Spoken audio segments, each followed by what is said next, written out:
Bueno, vamos a ver ahora la evaluación diagnóstica y de resecabilidad del adenocarcinoma del páncreas. Es la variante histológica más frecuente, tiene un pronóstico pobre, sobrevida global a los 5 años menor al 5%, siendo y continuando siendo en la actualidad la cirugía la mejor opción terapéutica para estos pacientes, de 5% a 20% cuando encontramos el pequeño porcentaje de pacientes que cuando los evaluamos tienen chance de cirugía con intención curativa. Ese pequeño porcentaje de pacientes lamentablemente es extremadamente bajo, pero a ese porcentaje de pacientes tenemos que ofrecerle la posibilidad de una resección con intención curativa.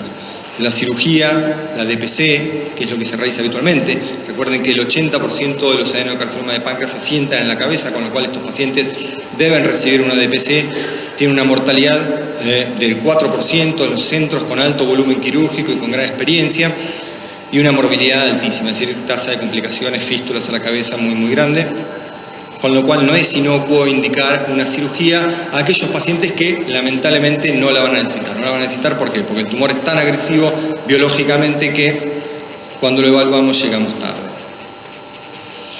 Las imágenes, ¿qué papel juegan en todo este proceso? Bueno, hacer el diagnóstico por un lado. El diagnóstico habitualmente se presume clínicamente, el paciente se pone amarillo, pierde peso, en la ecografía se encuentra una masa pancreática, tiene marcadores elevados CA19 y CA por las nubes y ya se presume un adenocarcinoma de páncreas.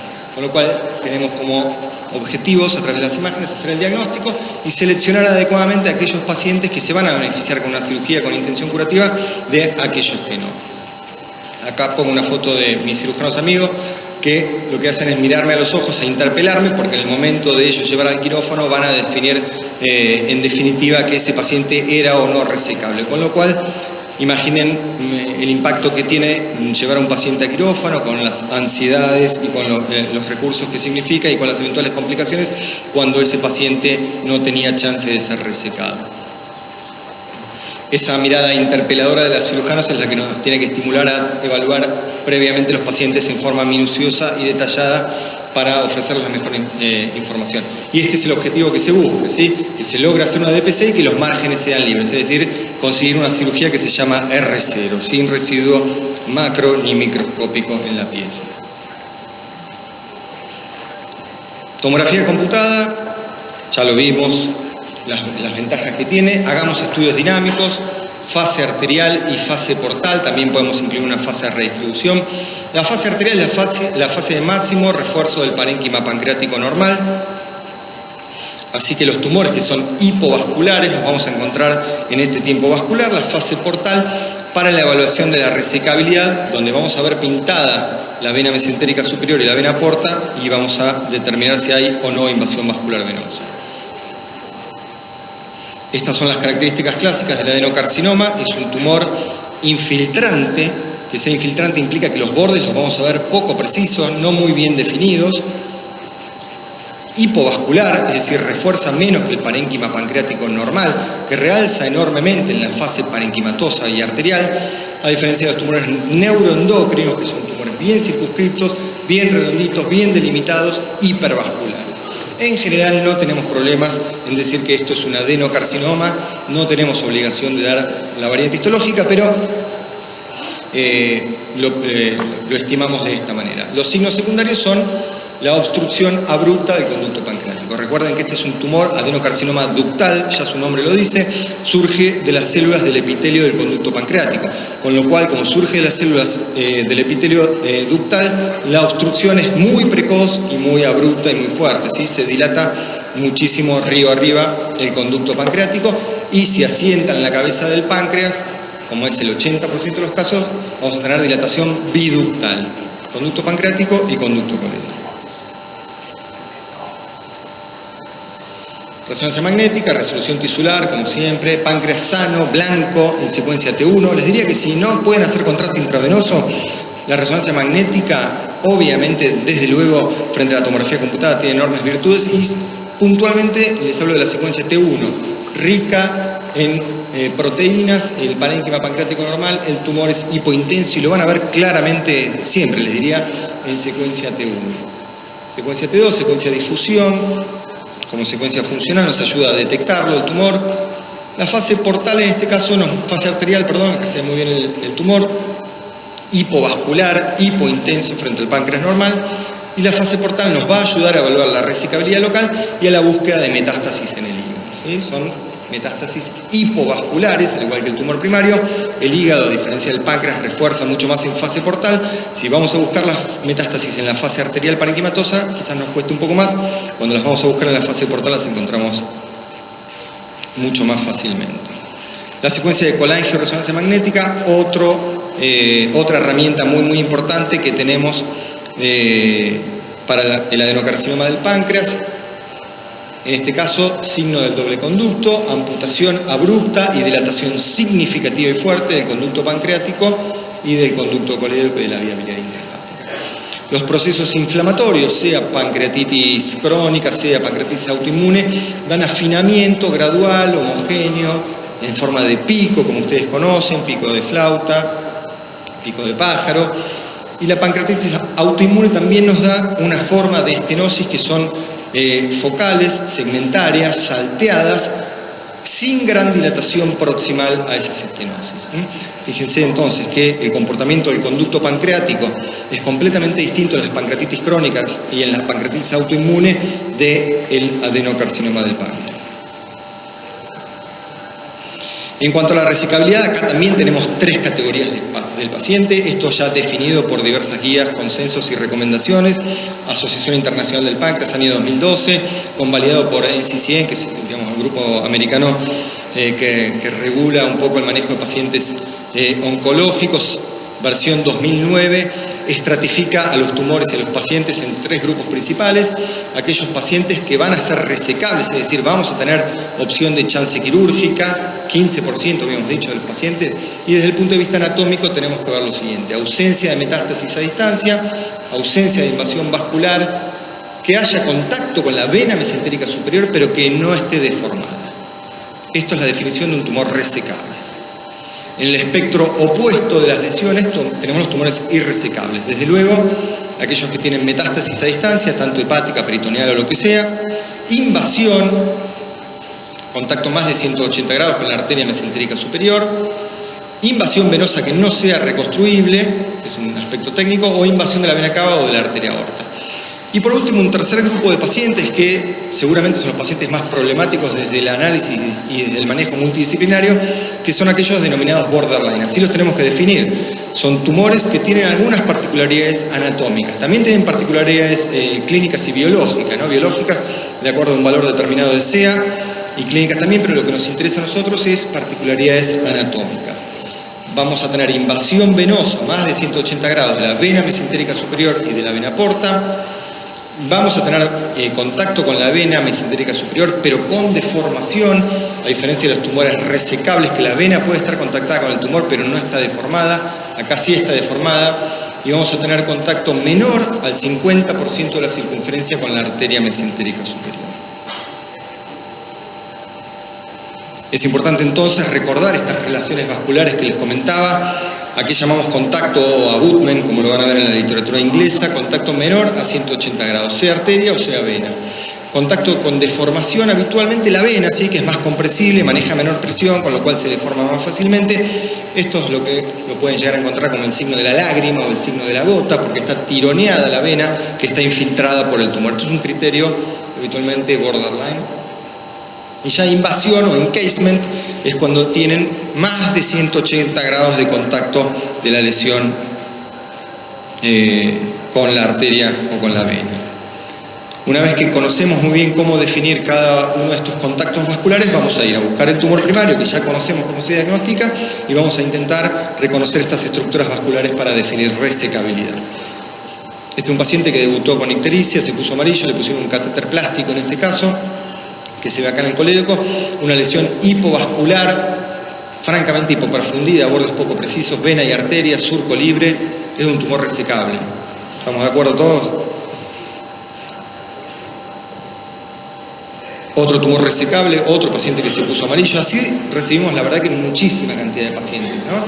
Pacientes que se ponen amarillos y de acuerdo al tiempo que va a haber de espera entre el diagnóstico y la eventual cirugía, y de acuerdo al valor de bilirrubina también es necesario drenar la vía biliar o no. En general se ponen catéteres plásticos que no interfieren demasiado con el análisis de la resecabilidad, no dan mucho artificio estos catéteres. Si me preguntan, creo que todos preferiríamos hacer estudios sin ningún tipo de dispositivo en el interior del colédoco, pero bueno, a veces tenemos que enfrentarnos a esto. De todas maneras vemos que acá hay un surquito de grasa que diferencia al tumor, acá está el catéter puesto todavía, de la vena y de la arteria mesentérica superior. Esto es un tumor resecable. Bueno, la tomografía computada, como bien dijimos, tiene más resolución espacial que la resonancia magnética, tiene más capacidad de visualizar detalle anatómico, y cuando estamos evaluando estructuras tan pequeñas como una vena o una arteria de menos de 5 milímetros, la verdad que necesitamos análisis de detalle anatómico fuerte. Entonces, la tomografía computada versus la resonancia magnética es un dilema habitual sobre el cual nos enfrentamos y en el cual probablemente nos pregunten muchas veces los médicos que nos derivan a los pacientes. ¿Le hacemos una tomografía o le hacemos resonancia magnética? Bueno, ¿qué tenemos que resolver? ¿Tenemos que resolver invasión vascular o metástasis hepática? Bueno, sospechamos de invasión vascular, la tomografía computada es mejor que la resonancia magnética para la evaluación de la invasión vascular. Fíjense, este es el mismo paciente, lo estudiamos por 2 métodos, resecable por tomografía, resecable por resonancia, la verdad que no recuerdo porque lo estudiamos por los 2 métodos, pero definimos resecabilidad por los dos. La evidencia que hay en la bibliografía, este es el estudio más largo que encontré, que comparaba ambos métodos, 89 pacientes, 22 resecados, se analizaron 132 vasos, es decir, se analizaron 6 vasos por cada paciente, y la tomografía mostró superioridad en la precisión de la evaluación de la invasión vascular. Este paciente entró al hospital con un cuadro de hipertensión portal, con hemorragia varicial, entró por la sección de hígado pensando que tenía una cirrosis, hemorragia digestiva alta, varices en el techo, paciente joven, creo que no llegaba a los 40 años, lamentablemente. Y en la cola del páncreas tiene una lesión hipovascular que infiltra la vena esplénica no puede llevar su flujo sanguíneo a la vena porta, con lo cual deriva hacia el techo gástrico, hace varices. Lo que les quiero mostrar con esto es que las lesiones del cuerpo y de la cola, si hay invasión de las estructuras vasculares esplénicas, no constituye un criterio de irresecabilidad, porque obviamente esto sale en bloque, cuerpo, cola, vaso, sale todo. Lo mismo sucede cuando tenemos compromiso, como en este caso de la suprarrenal izquierda, de algún órgano que pueda ser resecado en bloque junto al tumor primario. Puse el título en inglés directamente de este paper porque, a título de un evento particular también que viví, paciente considerado resecable, enviado a cirugía, yo en el servicio de tomografía informando estudios, el cirujano en el 4º piso operando, y me llama y me dice: Diego, me insultó, no voy a repetir las palabras porque creo que no es pertinente en esta ocasión. Diego, el paciente que me dijiste que era resecable tenía invasión vascular y no lo pude resecar, vamos a ver la tomografía, muy enojado.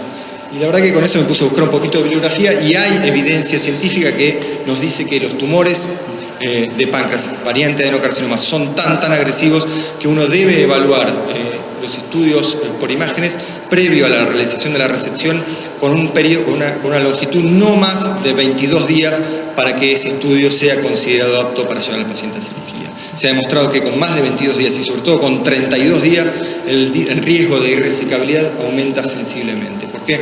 Porque es un tumor biológicamente muy agresivo. Es decir, intenten hablar con sus médicos derivantes de que no operen a ningún paciente que tenga una tomografía más vieja de un mes, no sirve. O van a evitar algún insulto que yo no pude. Bueno, tumores borderline localmente avanzados. Estos tumores, como les dije, tienen cierto grado de invasión vascular, es decir, tienen un gran riesgo de márgenes positivos cuando la opción terapéutica es cirugía en primera línea.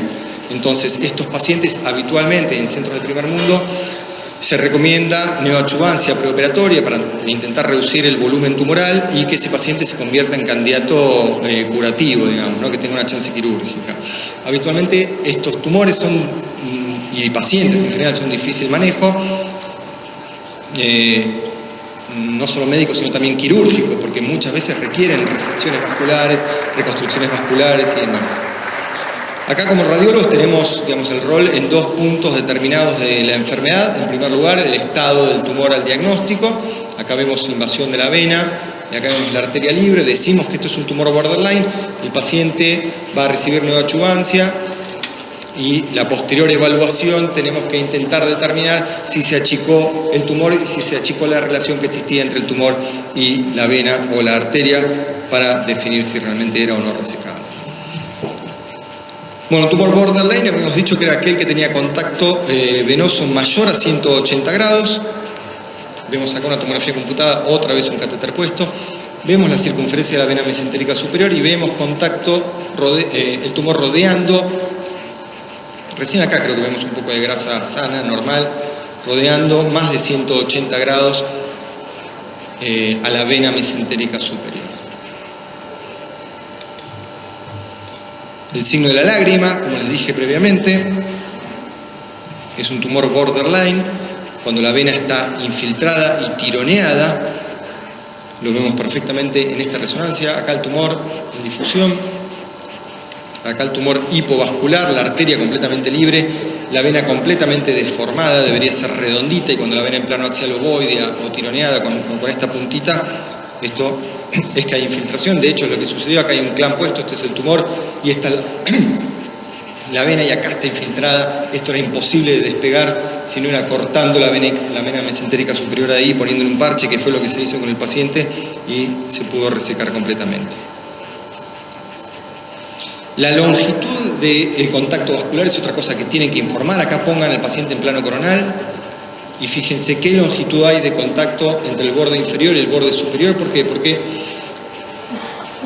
habitualmente se dice que si el contacto vascular supera el borde inferior del duodeno, o si es más de 3 centímetros, es muy difícil hacer una resección, una anastomosis término-terminal. Ese paciente seguramente tenga que requerir parches y alguna serie de cosas. Los cirujanos nos piden que hagamos medición en el plano coronal, ¿sí?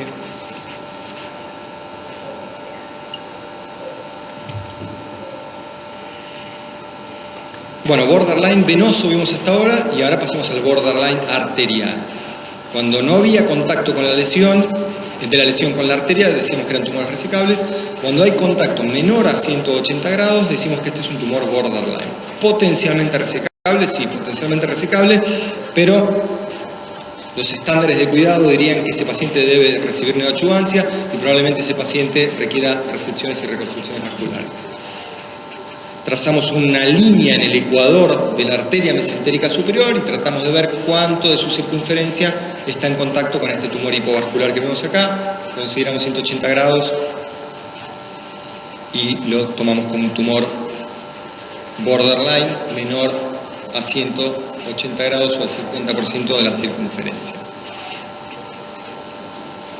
Es una situación especial de borderline. El tronco celíaco en los tumores de cuerpo y de cola no se considera de la misma manera. ¿Por qué? Porque el tronco celíaco puede ser resecado en bloque y la circulación hepática preservada a través de la arcada pancreático-duodenal. Si la arteria, si esta arcada está libre y está permeable, que es una maniobra que los cirujanos evalúan, puede llegar a ser beneficioso con alguna cirugía compleja y demás.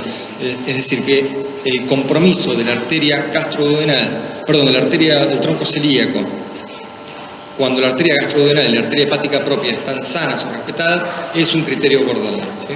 Todos los criterios que les dije hasta ahora era en el 80% de los tumores que asientan en la cabeza sobre los vasos mesentéricos superiores. Bueno, tumores irresecables, desde luego, cuando hay metástasis hepática o peritoneal, ese paciente no tiene chances. Invasión arterial más de 180 grados, si decíamos que menos de 180 grados era borderline, más de 180 grados lamentablemente se lo considera irresecable. ¿Por qué? Porque se vio que las resecciones arteriales, a diferencia de las venosas, aumentan la morbilidad enormemente, ¿sí? Mucho más sangrado, mucho más mortalidad perioperatoria, la sobrevida de los pacientes es mala, nunca quedan en R0, es decir, quedan con residuo tumoral, que es lo mismo que no haberlo superado, es decir, no hay indicación formal de hacer reconstrucciones arteriales. Más de 180 grados, tumor irresecable. Invasión venosa irreconstruible, queda un poquito a criterio del cirujano y hay que evaluarlo con ellos. Así que, tumor de la cabeza del páncreas, vena mesentérica superior, arteria mesentérica superior, 180 grados de este gran tumor hipovascular rodeándolo. Acá, este es un tumor irresecable por invasión vascular venosa, seguramente acá, y arterial sin lugar a dudas, ¿sí?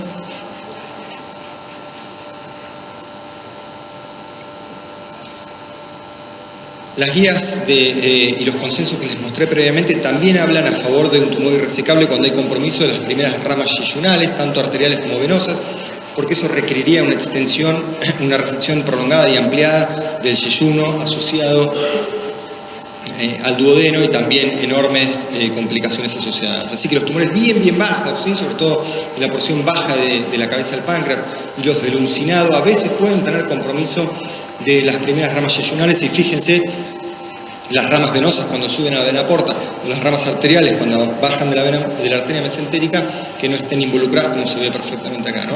Fase arterial y fase portal. Acá creo que hay más de 180 grados, con lo cual esto ya parece irresecable. Fíjense estas ramas yeyunales completamente invadidas por el tumor, lo mismo que las venas en la fase venosa portal. Obviamente cuando hay compromiso de la aorta es un tumor irresecable, ¿no? La invasión venosa irreconstruible es un término que aparece, me veo en la obligación de mencionarlo, pero esto sí se discute con el cirujano de manera multidisciplinaria. Tradicionalmente se dice que es irreconstruible una vena cuando las confluencias están involucradas, es decir, la vena porta arriba y las venas yeyunales abajo, como es el caso de este paciente, que se ven muy bien todas estas ramas yeyunales completamente infiltradas, la confluencia hacia el origen de la vena mesentérica superior y una longitud muy prolongada que incluso llegaba hasta el borde inferior del duodeno, como proponen las guías de manejo de estos pacientes. Tumores irresecables, metástasis hepática y metástasis peritoneal, como vemos en este caso, las metástasis hipovasculares, hipoperfundidas, este gran tumor con gran necrosis de la cabeza del páncreas. Y acá sí, digamos que la resonancia tiene alguna ventaja adicional sobre la tomografía computada cuando el paciente tiene metástasis hepática, sobre todo por las secuencias de difusión, ¿no? Fíjense, es el mismo paciente en tomografía computada. Me desafío a mí mismo innumerable cantidad de veces a encontrarle estas metástasis acá y no las voy a encontrar, creo. No sé si esta es una y es esta, pero bueno. Y la difusión es sumamente elocuente, con lo cual también la evidencia bibliográfica nos muestra claramente que la resonancia, sobre todo en lesiones menores a 10 milímetros, es mucho más eficiente en evaluar metástasis hepática. Habíamos dicho que el problema principal de estos pacientes es la invasión vascular, es lo que va a determinar en definitiva la mayoría de los casos de resecabilidad. Sin embargo, si el paciente tiene CA muy elevado, más de 500, dicen algunos más de 1000 otros, hay que sospechar que el paciente tenga metástasis. Entonces el problema deja de ser la invasión vascular local y empieza a ser la pesquisa de metástasis alejadas. Con lo cual, si tiene una tomografía negativa y la sospecha de que es un paciente metastásico es alta, quizás esta es una indicación para la resonancia magnética. Nuevamente, creo que Jorge Aguali lo mencionó en su presentación también, y con lo cual concuerdo absolutamente.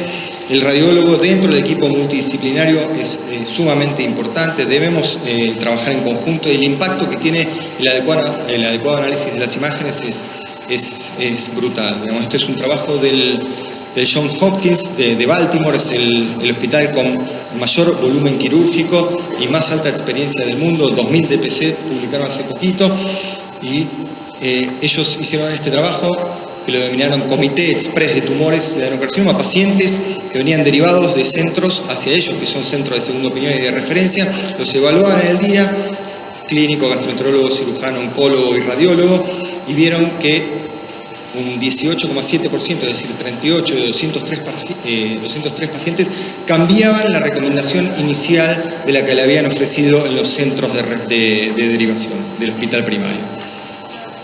Y ese cambio en el estatus de recomendación, es decir, de un paciente que se consideraba resecable y dijeron que era irresecable, que le habían dicho que era no metastásico y pasó a ser metastásico, el 90% de ese cambio de recomendación en el estatus que le habían ofrecido estaba vinculado con el adecuado análisis de los estudios por imágenes. Así que fíjense si no tiene importancia la presencia de un radiólogo en el equipo multidisciplinario. Acá pongo una foto del equipo con el cual trabajo también un poquito en honor a ellos. El oncólogo, el cirujano acá buscando algún sanguchito, que es su preocupación, pero bueno, todos juntos reunidos y discutiendo al paciente cara a cara. Y bueno, a posteriori viendo los resultados y demás. Bueno, 2 o 3 palabritas más para terminar. Hay una recomendación de la Sociedad de Radiología de Abdomen Americana, en conjunto con la Asociación Pancreática de Estados Unidos, en informar a estos pacientes con una plantilla, un template, ¿no? Una proforma. De alguna manera, para que todas estas cosas que les dije hasta acá no se nos olviden de reportarlas. Lo cierto es que creo que la mayoría de los que trabajamos en esto no lo utilizamos de rutina. No estoy diciendo con esto que está bien o que está mal, probablemente tengamos que adoptarlo en algún momento, pero no está de más tenerlo al costado junto con nuestros elementos de informe y mirar cada una de estas cosas. El tumor primario, la relación del tumor con la arteria, la relación del tumor con la vena y si hay o no enfermedad extrapancreática. Si no, menos de 180, más de 180. Y acá hay un par de elementos adicionales que les quiero mostrar porque estas sociedades científicas le dan relevancia. Uno es variantes anatómicas arteriales, sumamente frecuentes. ¿Sí? Les diría que casi que no hay normalidad. El 50% de los que estamos acá vamos a tener una variante anatómica arterial, en general la arteria hepática derecha que salga de la mesentérica superior. Así que cada una de estas variantes anatómicas tiene enorme implicancia en la planificación de la técnica quirúrgica, ¿no? Tenemos que mencionarlo, tenemos que ir a buscarlo. Fase arterial, desde luego. Y lo otro que nos hablan es del hazy stranding. Esto es la grasa nebulosa, que todos lo vemos en los procesos inflamatorios de cualquier enfermedad. Nosotros conocemos como la grasita sucia o alterada. Bueno, ese haziness tenemos que informarlo. Veamos ejemplos. Fíjense esta arteria hepática derecha, la mesentérica superior, esta variante de Mitchell tipo 3. Reconstrucción coronal, y esta arteria hepática derecha tenemos la mala suerte que pasa por el centro de este adenocarcinoma del páncreas, y este caso incluso un poquito peor, porque no era la arteria hepática derecha, sino que era toda la arteria hepática común y propia saliendo de la arteria mesentérica superior y pasando por el medio de un adenocarcinoma del páncreas. Así que fíjense si no tiene implicancia estas variantes anatómicas que las vemos siempre. La grasita alterada, bueno, la verdad que no sabemos todavía qué corresponde, si esto corresponde a invasión perineural e infiltración o si corresponde a inflamación post-obstrucción ductal. Sabemos que estos pacientes, el cáncer produce éstasis del conducto pancreático principal, esa dilatación produce inflamación crónica y esta alteración de la grasita que vemos acá, o que vemos acá, sobre todo el tumor es este, ¿no? Bien grande, y acá esta alteración de la grasita versus esto que es completamente normal. ¿Qué es esto? ¿Infiltración? ¿Es inflamación por obstrucción? La verdad que no lo sabemos. Las recomendaciones formales nos dicen que tenemos que documentarlo. Ningún cirujano va a desalentar un procedimiento, una DPC, porque le informemos la grasita, pero ya todos están prestando atención a esto y tenemos que informarlo. Este paciente no fue desalentado de cirugía y fue un tumor resecable y salió completito. Bueno, ya para terminar, esto es una analogía que hago con 2 superhéroes, ¿no? Estamos lidiando con el malvado más malvado de todos, ¿no? Que es el cáncer de páncreas. Mata al 100% de los pacientes y a todos ellos los mata en meses, con lo cual tenemos que recurrir a estos 2 superhéroes que yo les muestro acá, que son Superman y Batman. La verdad que uno podría plantearse cuál de ellos es mejor. Incluso yo le pregunto a mi hijo Juan Ignacio qué superhéroe te gusta más y él me dice Batman y no me sabe decir bien por qué, le gusta Batman por lo que sea. Bueno, la verdad que con la tomografía y con la resonancia tenemos 2 métodos que son un privilegio, con enormes cualidades ambos, con capacidades excelentes para cada una de las instancias que nosotros tenemos que determinar con el adenocarcinoma, con leves ventajas unas hacia otras, ¿sí? Detección del tumor, resonancia. Es un estudio multiparamétrico. Metástasis, carcinomatosis, resonancia. Invasión vascular, tomografía computada. Disponibilidad, tomografía computada. La verdad que, como les vine presentando hasta ahora, la mayoría de las situaciones problemáticas que requieren un análisis minucioso es la invasión vascular local. Las metástasis las vemos porque lamentablemente para los pacientes en general son grandes. Las micrometástasis, si el paciente tiene CA elevado, pedimos una resonancia, pero en general la tomografía computada es como el caballito de batalla que nos va a sacar de todos los problemas, y así lo convalidan las guías de la NCCN publicadas este año, que las imágenes deben incluir una tomografía pancreática dedicada preferiblemente frente a resonancia magnética, por todo esto que les acabo de decir hasta ahora. Y la resonancia magnética aparece como una situación de problem solving o solución de problemas como herramienta de solución de problemas ante estos escenarios que les planteé recién. Muchas gracias.